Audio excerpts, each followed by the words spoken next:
C'est la 7e édition de ces journées d'innovation qu'on démarre en 2011.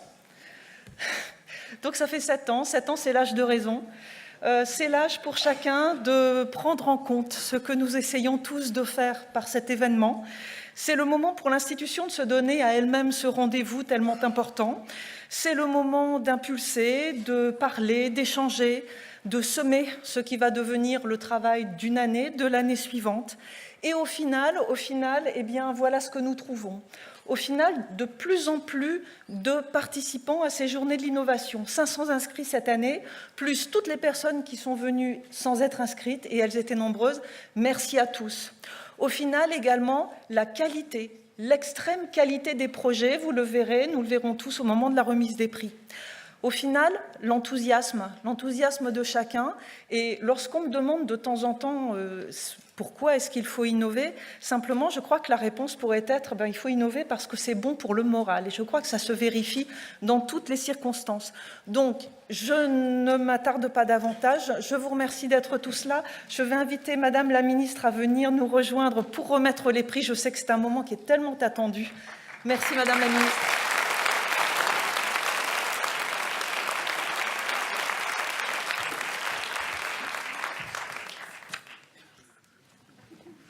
Bonjour à toutes et à tous.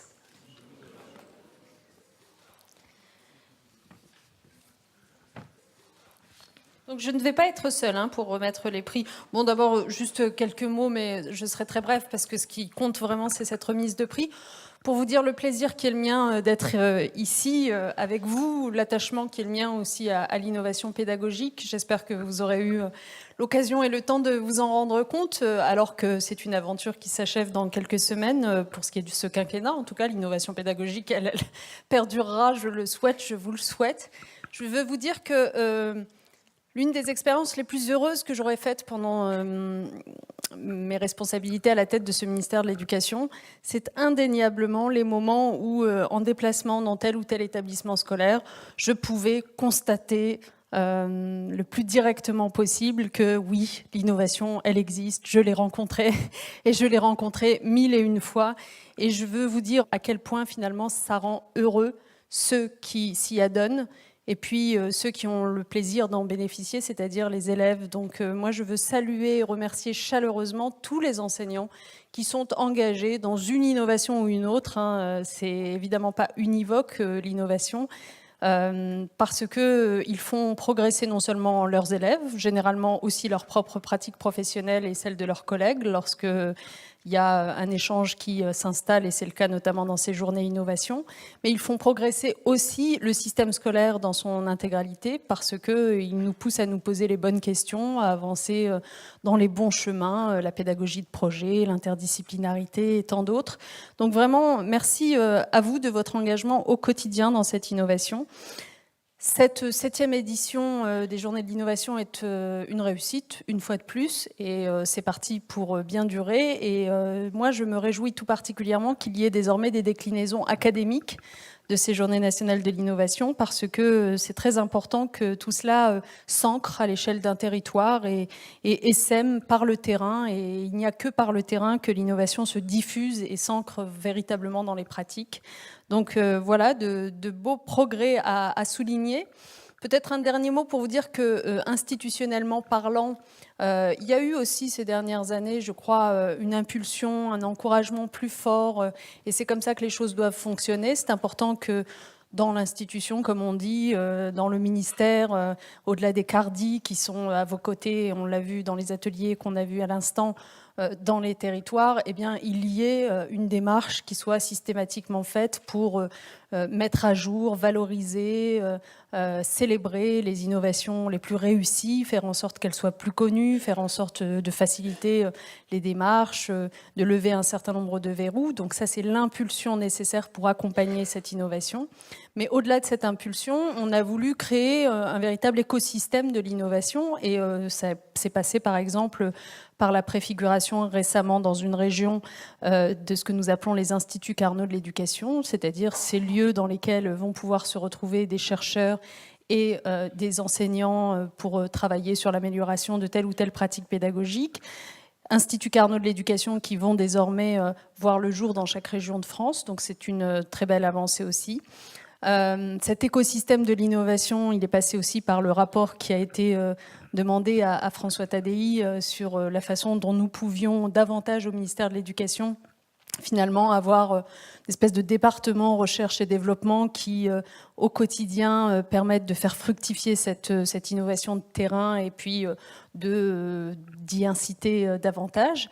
Enfin, vous avez vu que dans le cadre du PPCR, du protocole parcours, carrière et rémunération, qui nous a permis de revoir finalement l'ensemble de la carrière des enseignants et des personnels non enseignants, il y a aujourd'hui une reconnaissance plus importante que par le passé de la capacité des enseignants à innover, à faire de nouvelles expériences et qui puissent être y compris valorisés dans leur déroulement de carrière. Donc je crois que ça fait partie de ces 2-3 graines que nous avons semées et qui devraient permettre dans les années qui viennent, pour ce qui vous concerne, de vous sentir moins seul, moins isolé ou de vous poser moins de questions au moment où vous vous lancez dans une expérience comme celle-là et de savoir qu'au contraire, le système éducatif tout entier est désireux que ces innovations voient le jour et essaiment. Donc merci à toutes et à tous. Et maintenant, je passe à l'essentiel, puisqu'il s'agit pour nous de remettre des prix. Je vais être accompagnée pour le faire donc, par Didier Locoud, François Tadei, Jean-Marc Mériot. Je leur demande évidemment de me rejoindre sur scène. Anne Bouvier, Catherine Perrotin, Ken Robinson et Philippe Vatrelot.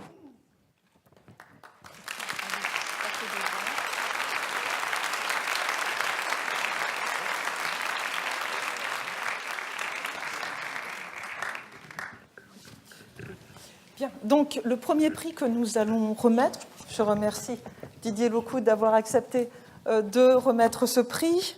Donc, le prix de l'innovation dans l'action artistique et culturelle est décerné à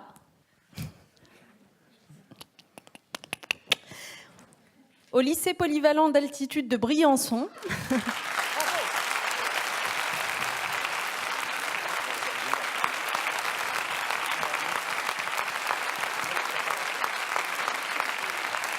Pour le très beau projet Horloge d'altitude, patrimoine, innovation et pédagogie. Je vous laisserai raconter le projet ou vous voulez que j'en dise quelques mots? Ah non, non, c'est bon. Alors très bien, je vous le résume. En gros, en 2008, l'horloge mécanique du lycée polyvalent d'altitude de Briançon s'est arrêtée. Et la question, c'était comment la réparer. Et c'est le défi que des élèves de ce lycée ont voulu relever et ils ont fait en sorte d'apprendre à mettre en valeur le patrimoine horloger dans leur ville, leur région et même jusqu'en Italie. Donc depuis 9 ans maintenant, vous avez une 60aine d'élèves, voie générale, technologique et professionnelle, qui participent chaque année à ce projet et qui est un projet qui a de multiples dimensions, on imagine bien, esthétique, internationale, patrimoniale. C'est ça ? Vous viendrez le voir. Que je viendrai voir avec grand plaisir. Ce qu'il faut souligner sans doute, c'est que du coup, ce projet a permis de mettre en contact les élèves avec le monde professionnel, économique, les entreprises. On a une 50aine d'entreprises qui nous aident, le plus souvent sous forme de services, mais parfois aussi sous forme de financement. Et donc ça nous aide beaucoup, en particulier à organiser un voyage à Venise où nous réparons 3 cadrans aussi du XVIIIe siècle. Et donc nous le faisons sous forme de préparatifs en amont et puis d'une action très préparée, très rapide, puisque le principe c'est 36 personnes, 36 heures, depuis Briançon qui est frontalier avec l'Italie. Et donc dans un mois exactement, le 29 avril, nous serons à Venise. Voilà.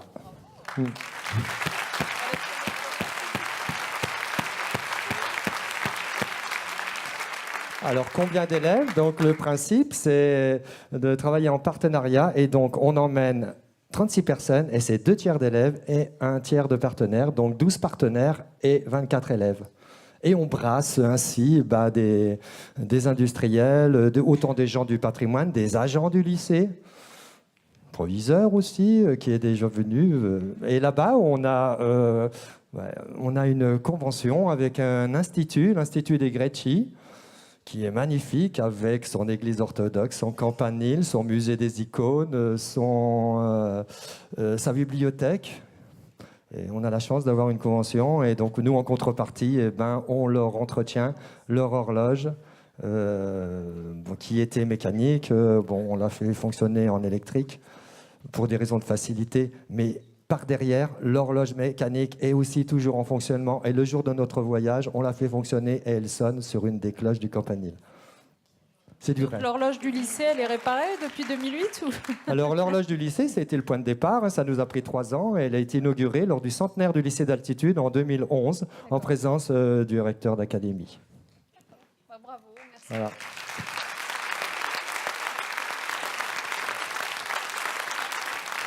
Donc, on souhaitait un seul mot pour nous, c'est merci. Merci à tous, au nom de tous les participants de ce projet, à commencer par les élèves entreprenants.